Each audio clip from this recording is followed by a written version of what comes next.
African Americans fought for America before there was an America. They fought at Lexington and Concord before the Declaration of Independence was proclaimed. When it was proclaimed, our nation's secular prayer that all men are created equal, these words didn't really include them, but still they fought. They were endowed by their Creator with certain unalienable rights. The author of these words, Thomas Jefferson, owned slaves at the time. The promise of life, liberty, and the pursuit of happiness was not a promise that we kept to them, but still they fought. For African Americans, the principles of the American Revolution, the Civil War, and World War II were fought. The principles of freedom, equality, liberty are still being fought today. Here in Buffalo, throughout the nation, and throughout the world. Frederick Douglass was one of the great Americans of the 19th century. A compelling writer, a powerful orator, and a leading abolitionist.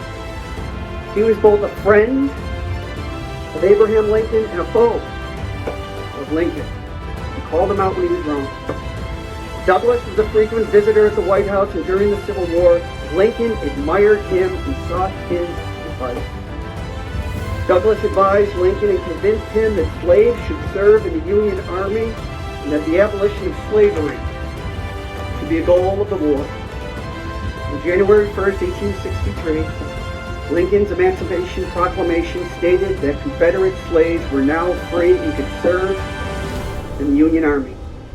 They received inferior pay, little training, but their courage carried them bravely and boldly. By the end of the war, in April of 1865, 200,000 African Americans served in the war, including Frederick Douglass's two sons, Charles and Lewis. Frederick Douglass believed deeply that citizenship was earned fully and completely by fighting for one's country, by fighting for the rights that they did not get themselves. Women were always an integral part of the war effort as well, including Harriet Tubman, working as supply assistants and nurses, binding up the wounds of soldiers. 40,000 black soldiers died in the Civil War, 10,000 in combat and 30,000 from disease.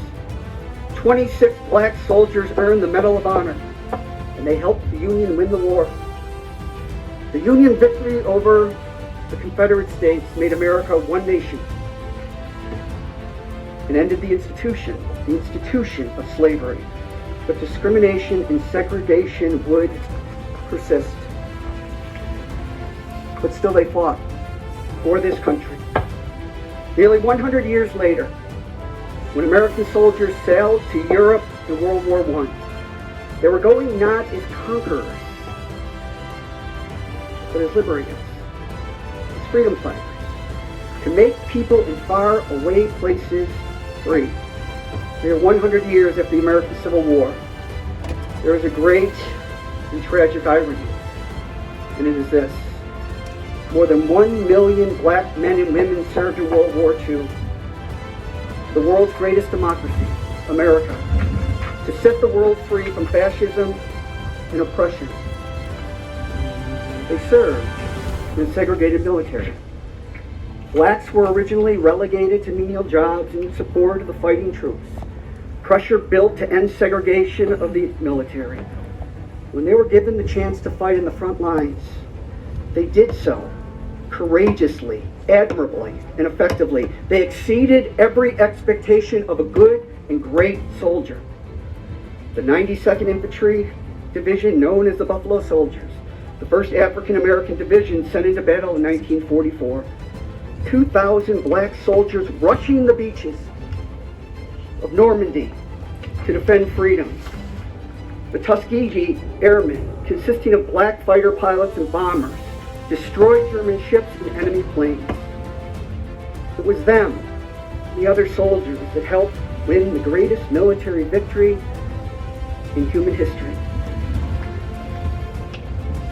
In 2007, I was honored to have co-sponsored and attended an award ceremony in the Rotunda in the United States Capitol to give the Tuskegee Airmen the Congressional Medal of Honor, the highest civilian honor bestowed by Congress. 90 African Americans received the Medal of Honor. And here in our own town, Sergeant First Class William Roland Hayes, a kid that grew up across the street from Bethlehem Steel and Lackawanna, veteran of Vietnam, the recipient of 3 Purple Hearts.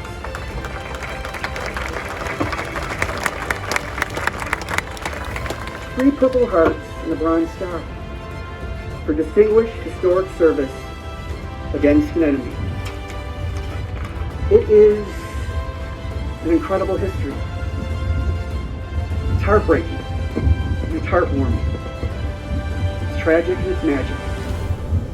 246 years, 12 wars, every war in the history of this country, courageous military service in a grateful nation, but not grateful enough to remove fully the segregation and discrimination that still exists today.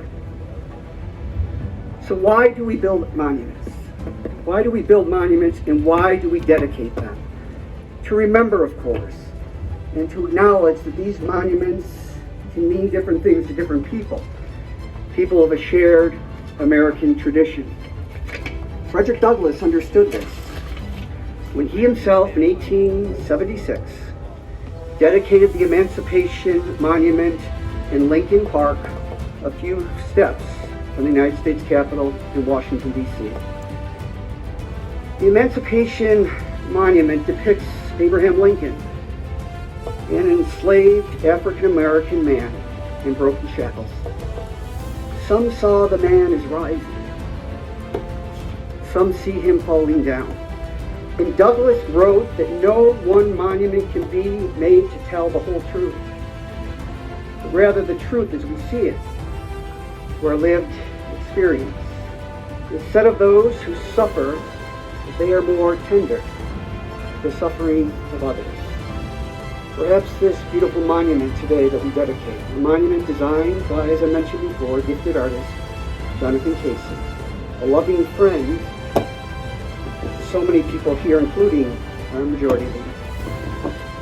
To many, he designed this monument, and John, as I said, thought about peace and about hope more than he thought about war. He believed his artistry. John Casey believed his artistry could help us and heal us to see the truth and to see each other more clearly. To heal us. In the words of Abraham Lincoln in his second inaugural address, the firmness in the right as God gives us to see the right. Let us strive to finish the work that we are in and bind up the nation's wounds.